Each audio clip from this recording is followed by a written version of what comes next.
Mr Baguley was appointed in 2003 and has overseen an exciting period of growth and development at the Shrine, especially with the growth in interest amongst school children and other young people in their interest in military history of Victoria and Australia.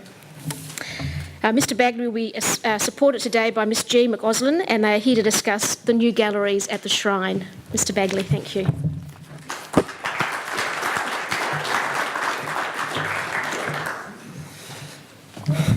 Thank you for the opportunity to give you what I, in the time allocated, a whistle-stop tour through the redevelopment of the Shrine, which is called the Galleries of Remembrance. Jean McCausland is with me, the Shrine's Manager of Exhibition and Collections, and Jean will give you a quick update on the progress of the development of the Shrine's Centenary of Anzac travelling exhibition. So we'll do that afterwards. But I am asked many times about how's the project going at the Shrine. Indeed, I think I've been asked half a dozen times already. And what my answer is, yes, it is on time and on budget. So if that is a question that you would like to ask, be assured that at this stage, things are going well. Now,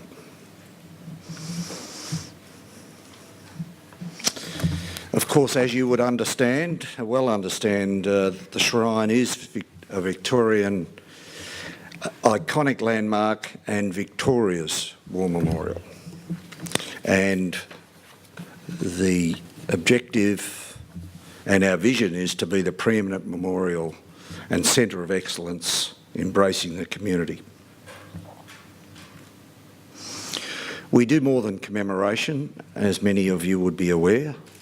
Clearly our major focus is commemoration, but since 2005 we've been heavily involved in education programs, not only at the Shrine but throughout Victoria through our outreach programs.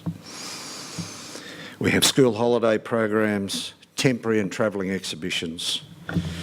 The Shrine, of course, is 29 acres of real estate and made up of many other memorials, both World War II, post-World War II, and a women's garden, as well as our Fromell statue, Cobber statue, and many others. And indeed about 250 plaques underneath the trees within the Shrine Reserve, commemorating the service of Australian servicemen and women across all conflicts and peacekeeping. And we have talks and events, again, both on-site and through regional Victoria.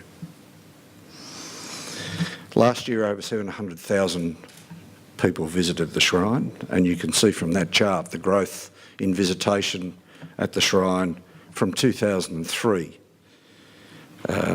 With the completion of the visitor centre, a significant spike in visitation that's continued on an upward trend to this day. The visitor demographics: where do people live that come to the Shrine? 36% come from overseas, 24% interstate, and 40% are Victorian. Their age varies widely. There's an even split of male and female, 47% visitors groups. Significant satisfaction scores in what we do, 9 out of 10 for our exhibitions, and a high score for our school holiday activities. Importantly, why do they visit? 61% for commemoration, 57% to learn something new. And of course, tourism is important. The galleries. The Galleries of Remembrance really initiated right back with the development of the master plan in 2003, when the trustees determined, as did the former trustees, that we needed to ensure that the aged and the veteran community could access their shrine. And the visitor centre particularly paid attention to that, and the visitor centre development in 2003 was stage 1 of that master plan. Everyone understands the visitor centre development, the 2 courtyards, and the linking space under the northern mounds. The galleries development is the completion of that master plan. It is a mirror image of the visitor centre on the south side, 2 new courtyards, a linking space underneath, but importantly it captures the undercroft space of the shrine. Up until this development we were unable to use a major portion of the undercroft for fire and access purposes. There was no way that we could access it without the addition of this space that gave that additional access to the undercroft. Importantly, the courtyards complete the symmetry of the shrine that link to those diagonal footpaths that extend down to St Kilda Road and of course out to Birdwood Avenue. Heritage Victoria back in 2003 wanted us to build 4 courtyards. There were 3 million reasons why we couldn't do it back then. But now we can, and importantly those courtyards are critical to the design intent of the overall galleries. Each of those courtyards perform a commemorative and educational role. In plan, the development is simple. The linking space on the south will enable us to bring our education tours through a separate entry and not through the visitor centre. Our current visitation from schools is over 50,000 a year. We expect that to rise to 80,000 a year. They will come through a dedicated entry into a separate reception, a debagging location, into an auditorium and then into the gallery space. New public toilets and staff areas where we can relocate our staff that are currently in leased accommodation off-site back to the shrine. But the jewel in the crown has always been the undercroft, and this space, littered with columns, will be developed for permanent and temporary exhibitions. It will follow a chronological order from pre-Federation, World War I, World War II, Korea, Vietnam, peacekeeping, Iraq, Afghanistan. Included in the spaces are these 4 corner areas, which will be, 3 of them be education pods, where teachers can take their class into these pods to reflect and to learn. This space here will be developed as a research centre for the general public to do research. This also identifies a boat, and I'll tell you a bit more about that in a minute. That's a tunnel to bring the boat in and to get it out, if it ever has got to be got out. It is on long-term loan from the War Memorial, but we clearly had to articulate how we could get it out if they ever wanted it back. The southeast courtyard, which will be the education entry, is built largely as an auditorium, but with a DDA compliant ramp around the outside. It has a poppy shade above the courtyard and will have perforated metal wall with an elongated map of the world in the perforations, which will be backlit. So it performs an educative role as well as a commemorative one. The southwest courtyard will be a landscape courtyard. We already have a garden courtyard, as most of you would be aware, from plantings from the Mediterranean or largely World War I. This courtyard will be, again, a landscape courtyard with plantings from Southeast Asia to commemorate the service of Australians in Kokoda, Vietnam, Malaya, Borneo, etc.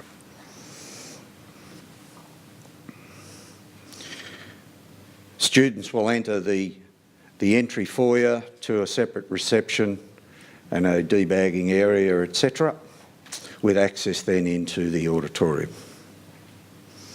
The auditorium, 140-seat auditorium, will provide facilities not only for introduction for students, but will also be then the home for our public lectures, both during the day and after hours, and for other events. The Gallipoli landing boat, as I said, on loan from the War Memorial, landed at Gallipoli on the 25th of April at 4:30 in the morning with elements of the 12th Battalion 3rd Field Ambulance. It will come down to Melbourne shortly and be installed, and will feature as a major element of our World War I display.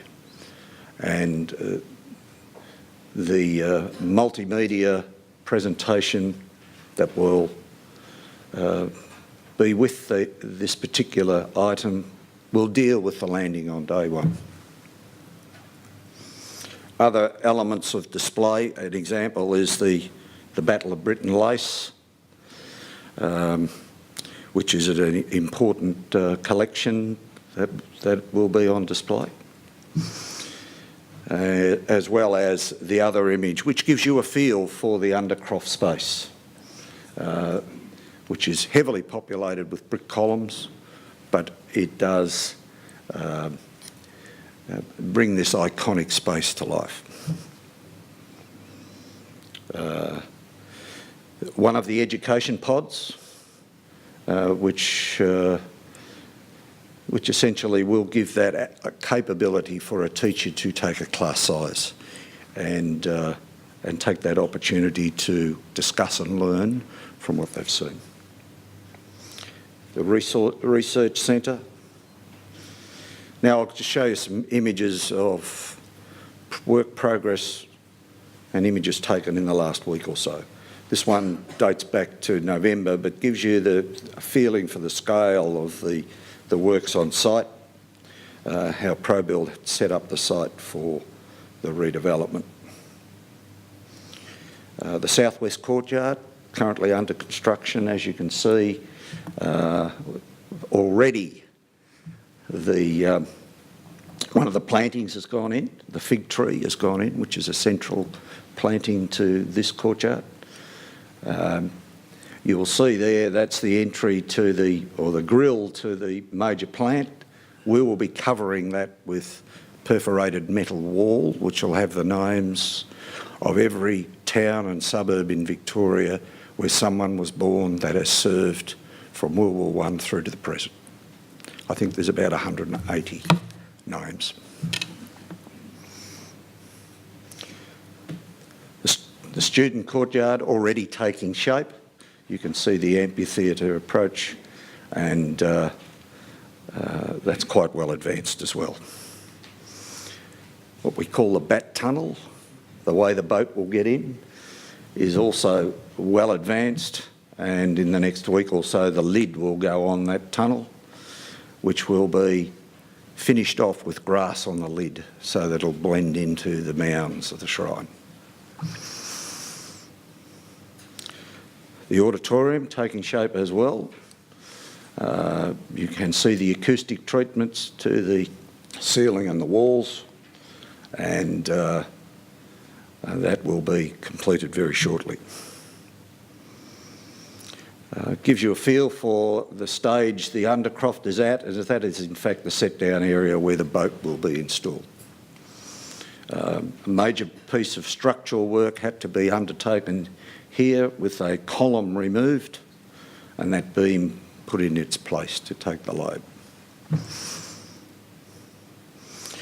An area of the exhibitions where Korea and Vietnam will be installed is well advanced as well. What hasn't been installed as yet is the lighting treatment. So you're seeing it in very much a raw space without the impact of lighting and specialist lighting that will actually convert this upper space to darkness. So you will not see this, it'll be there, but it'll go to darkness because of the impact of lighting. Again, one of the major pedestrian circuits showing you how it's coming together in terms of exhibition walls, etc. Some key milestones. The southern extension will be completed on the 14th of April 2014. The reason for that is it'll be completed early because we are going to refurbish the visitor centre.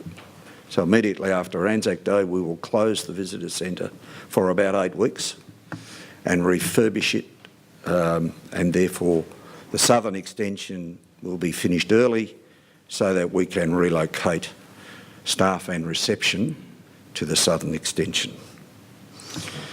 The landing boat will be installed on Sunday the 4th of May. So it will travel from Canberra the day before. As I said, the visitor centre refurbishment commences on the 13th of May, and the builder will complete the undercroft works on the 19th of June.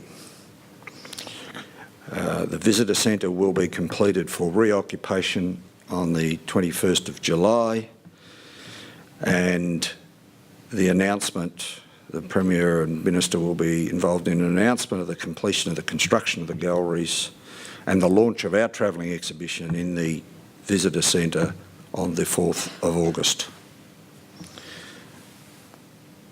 There is a date at the bottom there, which was lost on the screen, but it's a critical date. It's practical completion.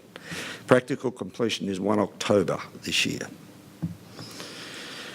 Now, whilst those key milestones is a quick walk through what's going to happen, there's a lot of work still to be done. As you'll appreciate, the builder has still a lot of work to be done, and our exhibition installation is a major exercise yet to commence, including the installation of the multimedia components linked to the exhibition program. That'll be a major thrust through, so it's been ongoing for some time, but the physical reality of that will be a major thrust from July through to October. In addition, there'll be works in the reserve to ensure that the new galleries blend within the reserve in terms of arrival and visitor comfort.